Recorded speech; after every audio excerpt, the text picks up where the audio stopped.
समय है वो लगभग वॉलनट के आसपास हमारा फ्रूट पहुंच चुका है या उससे थोड़ा ऊपर हो चुका, थोड़ा नीचे भी है।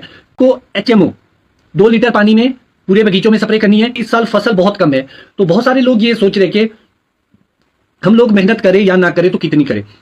आप लोग फिलहाल टॉनिक खाद का इस्तेमाल पूरी तरह बंद कर सकते हैं अगर आपकी फसल बिल्कुल ही नहीं है। अपनी प्रैक्टिस बता देता हूं कि आजकल फार्मर को क्या करना चाहिए। एक बड़ा क्वेश्चन उठ के आ रहा है कि क्योंकि इस साल फसल बहुत कम है, तो बहुत सारे लोग ये सोच रहे कि हम लोग मेहनत करें या ना करें तो कितनी करें।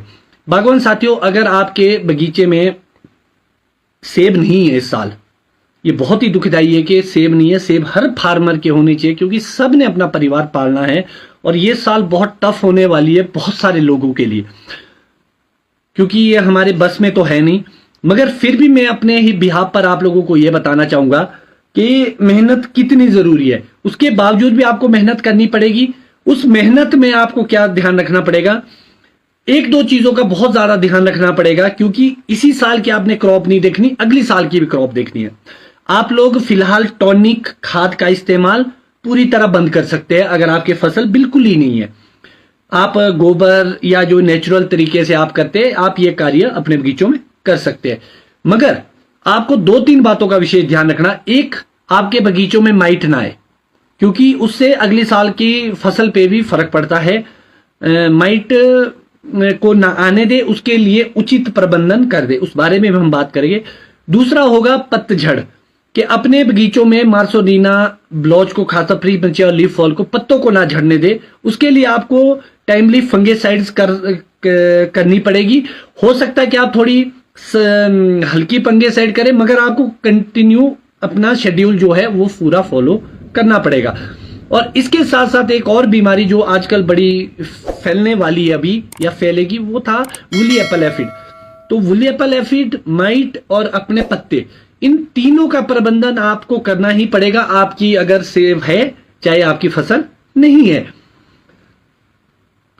और इसके साथ साथ आजकल का जो समय है वो लगभग वॉलनट के आसपास हमारा फ्रूट पहुंच चुका है या उससे थोड़ा ऊपर हो चुका, थोड़ा नीचे भी है। तो आपको एचएमओ 2 लीटर पानी में पूरे बगीचों में स्प्रे करनी है। उसमें आपको पियर में भी कर सकते हैं और अपने सेब में भी कर सकते हैं। उससे हमारी rust might, European red might और 2 स्पॉटेड माइट, वो उनके जो एग्स होंगे वो हैच होने से बचेंगे। बहुत सारे फार्मर ने क्वेश्चन रेज किया था कि आप इसके साथ मेडन क्यों डाल रहे हैं। बागवान साथियों, ये डबल प्रोटेक्शन के लिए, क्योंकि अमूमन मुझे ये लग रहा कि जैसे ही ह्यूमिडिटी बढ़ेगी, मॉइस्चर बड़ी ज्यादा है, तो कहीं ना कहीं माइट की प्रॉब्लम आएगी। तो इससे पहले क्यों ना उसको अगर हम उसके एग्स को ही ना फटने दे, पूरी तरह नहीं मारना है हमने, जितनी भी हम कंट्रोल कर पाए तो इस स्टेज पे आप कर सकते हैं। आगे जब कीड़ा शुरू हो जाएगा ना, तो उसको कंट्रोल करना बहुत ही मुश्किल है, बहुत ही ज्यादा मुश्किल है। इवन जब एक बार कीड़ा, क्योंकि लगभग 8 से 9 बार ये एग लेइंग करके बच्चे पैदा करती है माइट्स, तो ये बहुत ही खतरनाक चीज है, इसलिए मैंने उसको प्रोटेक्ट। बहुत सारे लोगों का क्वेश्चन था कि मैजिस्टर क्या हट गया है शेड्यूल से या। बागवान साथियों, आपको समझना पड़ेगा, ऐसे कमेंट्स जो लोग करते हैं, बेसिकली उन्हें बागवानी से ज्यादा कोई इंटरेस्ट नहीं है, या तो कोई घर में करने वाला है, सिर्फ वो लोग सोशल मीडिया पे आके सिर्फ अपना टाइम पास करते हैं। आप लोगों को यह पता होना चाहिए कि जो मैजिस्टिक होता है या मैजिस्टर जिसको हम बोलते हैं, वो किस लिए होता है। वो अडल्ट को मारता। अभी जब अडल्ट है ही नहीं तो हम उसको क्यों डालें। अभी हम एग्स के लिए काम कर रहे हैं, तो जब हमने एग्स मारने तो मेडन, ओबेरॉन, बोर्नियो इस टाइम में लोग डालते हैं, तो ये आपके एग्स के लिए होता है। हाँ, ये जो जरूर मेरा एक ट्रायल था कि समर ऑयल के साथ मेडन डालने का, तो अभी तो मुझे 2 डेज हुए और ऐसी कोई प्रॉब्लम नहीं लगी। इवन मैंने पियर में भी करा। अगर ये अभी ट्रायल बेस है, आप लोग नहीं करना चाहते तो आप मत करें, आप मगर सिंपल एचएमओ जरूर अप्लाई करें।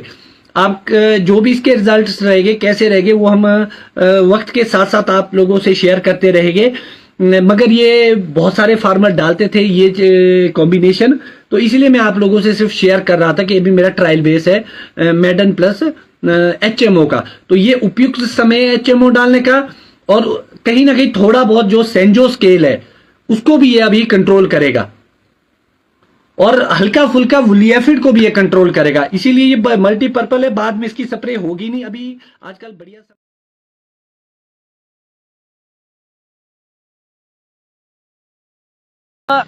जो समय है उसमें कौन सी ऐसी डिजीज है जिसको आपने प्रिक्योर करना है। जैसे कि आपको पता ही है, बारिश हुई है तो उसके बाद ह्यूमिडिटी जरूर बने, क्योंकि गर्मी बहुत है। तो जब ह्यूमिडिटी होगी और तब फंगस मल्टीप्लाई होती है सबसे ज्यादा। और उसके साथ साथ जो और बहुत ही खतरनाक बीमारी हमारे साथ इसी समय में आती है, वो आती है हमारी माइट। तो सबसे पहले तो बागवानों को ये देखना होगा कि आपको आइडेंटिफिकेशन करनी है माइट की। पहले हम माइट पे बात करेंगे, उसके बाद हम फंगस पे बात करेंगे। तो जो माइट है उसके लिए आप क्या करें, आप देखेंगे मेरे पीछे अभी स्प्रे हो रही है, तो मैं एसओ समर ऑयल HMOV के रूप में भी आप इसको जानते हैं, तो उसकी 2 लीटर की एप्लीकेशन हो रही है। साथ ही साथ जो मैं ऐड ऑन कर रहा हूँ उसमें 30 ml मजिस्टर ऐड कर रहा हूँ माइट के लिए। क्योंकि अगर कहीं पर कोई मादा माइट होगी, उसको हम अभी किल कर देंगे ताकि वो एग लेइंग ना कर पाए। HMO क्या करेगा, जो आपकी अंडे होंगे उसको कवरिंग देगा और उसको हैच होने से बचाएगा। तो ये आपका सबसे पहला तैयारी होगी आपकी माइट को कंट्रोल करने के लिए। माइट को आइडेंटिफिकेशन के लिए आप लोगों को एक लेंस की जरूरत पड़ेगी, वो आप फोन के माध्यम से देख सकते हैं। और आप मॉनिटरिंग करेंगे अपने पत्तों की। आप इधर और यहाँ पर चेक कीजिएगा कि कोई मादा स्पाइडर माइट तो नहीं है, 2 स्पॉटेड है या यूरोपियन रेड माइट है, कौन से वाली है। तो अगर आपको कहीं भी दिखती है तो आपको जरूरत है कि इसको आप कंट्रोल करें, क्योंकि आने वाले टाइम में बहुत ही फैलेगा, क्योंकि इन्वायरमेंट बड़ा फ्रेंडली है इसके लिए। और आपकी सारी मेहनत खत्म हो जाएगी अगर इसने क्लोरोफिल खा लिया। ना आपके कलर आएगा, ना आपके साइज आएगा, ना नेक्स्ट ईयर का बड बनेगा, क्योंकि बडिंग भी अभी होती है। जो अगले साल का बीमा है वो भी अभी बनना है।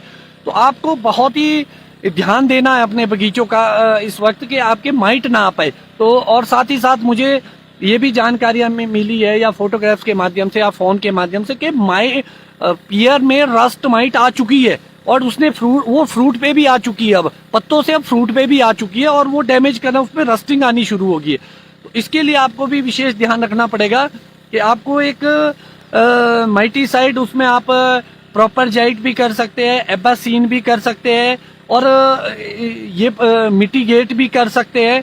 तो ये वाली जो दवाइयाँ है उसको आप पियर में सेपरेटली भी कर सकते हैं। जैसे कि मैंने 4-5 दिन पहले एबासीन पियर में स्प्रे कर चुका था मैं रस्ट माइट के लिए, और आज हमारे मजिस्टर और 2 लीटर HMO की स्प्रे पियर और एप्पल में दोनों में हो रही है। तो आपको ध्यान रखना इन चीजों का, तभी नहीं तो आपका फ्रूट डैमेज हो जाएगा और आप अच्छा पैसा नहीं कमा पाएंगे। उसके साथ साथ जब ह्यूमिडिटी बनती है कि और उसके साथ साथ जो आप अभी HMO डालेंगे, उससे एक फायदा और, जो सेंजो स्केल है वो भी कहीं ना कहीं कंट्रोलिंग की ओर जाएगी। अब मैं बात करना चाहूंगा कि फंगस की। लगभग पत्ते आने से अभी तक लगभग 65, 70 या 75 दिन के आसपास हो चुका है, और अब अल्टरनेरिया आना शुरू हो चुका है आपके पत्तों में। उसको आप आइडेंटिफाई कैसे करेंगे, आपके पत्तों में ब्राउन से स्पॉट पड़ने शुरू हो गए फर्स्ट फेज में, उसके बाद वो मार्सोरीना भी आएगा। और साथ ही साथ जो एक और बीमारी है, वैसे इस साल ड्रॉट की वजह से वो काफी कंट्रोल है, अभी तक सुनने में नहीं आई या अभी तक कोई ऐसे फोटोग्राफ्स नहीं आए, वो थी स्कैब। तो ये जो अब आप स्प्रेज शेड्यूल करेंगे, अप्लाई करेंगे, वो आप फंगस को रोकने के लिए, उसमें स्कैब भी हो गया, अल्टरनेरिया भी हो गया, मार्सोलीना हो गया, पाउडरी मिल्ड्यू आपके बगीचों में होगा, उसको भी कंट्रोल करने के लिए आप फंगिसाइड्स की स्प्रे करें। तो जो अब समय आ चुका है, अब मेरे हिसाब से कॉम्बिनेशन में आपको स्प्रे करनी पड़ेगी, सिस्टेमेटिक और कॉन्टैक्ट। सिस्टेमेटिक और कॉन्टैक्ट को आप मिक्स करके स्प्रे कर सकते हैं। और उसके साथ साथ जो आप उसमें ऐड ऑन कर सकते हैं, क्योंकि अब आपको पता है फ्रूट वॉलनट क्रॉस कर चुका है, वॉलनट के आसपास है बहुत सारी जगह पे, हाइट में थोड़ा कम होगा। इसके बाद सेल का डिवीजन तो हो चुका है, अब फ्रूट सेल लॉन्गेशन की ओर जाएगा आपका फ्रूट। तो सेल की जो सेल डेवलपमेंट की ओर जाएगा। तो जो सेल डेवलपमेंट होगी वो डिपेंड करेगी कि भाई अब आपका साइज कैसे बनेगा। वैसे मैक्सिमम लोगों ने अब फ्रूट थिनिंग करके फारिग हो चुके हैं, मैं भी अपने बगीचों में फ्रूट थिनिंग करके फारिग हो चुका हूँ। काफी अच्छा साइज बन रहा है इस साल, क्योंकि कंडीशन बहुत अच्छी है। थोड़ा सा मॉइस्चर जरूर कम है और छोटे पौधे अब सूखने के कगार पर भी है, मगर फिर भी जो बड़े प्लांट्स है उसमें फ्रूट का जो साइज है वो बहुत ही अच्छा डेवलप हो पा रहा है। अब आपकी जो स्प्रे का सारणी होगी उसको आपने मिस नहीं करना है। सबसे पहले तो आपके पास पीएच मीटर होना चाहिए। पानी का पीएच स्प्रे से पहले जरूर चेक करें। अगर आपका पानी का पीएच हायर साइड पे है तो उसको डाउन करने के लिए जो भी मार्केट में जो भी दवाई आती है, पहले आप पीएच को डाउन करने के लिए की ओर जाएंगे ताकि आपकी दवाइयाँ ज्यादा काम करे। अगर आपका पीएच 5.5 और 6 के बीच है पानी का, या 5 से 6 के बीच है, तो आपका लगभग 20 दिन का बैकअप देगी दवाई आपके लिए। मगर अगर आपका पानी का पीएच हायर साइड पे, क्योंकि सब जगह हमारे स्टोर्ड वाटर है, टैंक है, उसमें हम पानी को स्टोर करते हैं, उसके बाद स्प्रे के लिए अप्लाई करते हैं किसी भी रूप में। तो जब आप पानी को स्टोर करते हैं तो उसका पीएच बढ़ जाता है, वो लगभग 8 और 8.5 हो जाता है, और दवाइयाँ उस स्टेज में बहुत ही कम, लगभग आप हैरान होने 10-15 घंटे से लेकर 4-5 दिन तक ही काम कर पाती है। तो आपको इस चीज का विशेष ध्यान रखना चाहिए कि भाई आपका पानी का पीएच डाउन हो। उसके लिए आपको पीएच मीटर जरूर लेना, ऑनलाइन में मिल जाता है, 400-600 रुपए के आसपास से शुरू हो जाता है उसके रेट, और वो आपके हर चीज के लिए काम आएगा, आगे तक काम आएगा।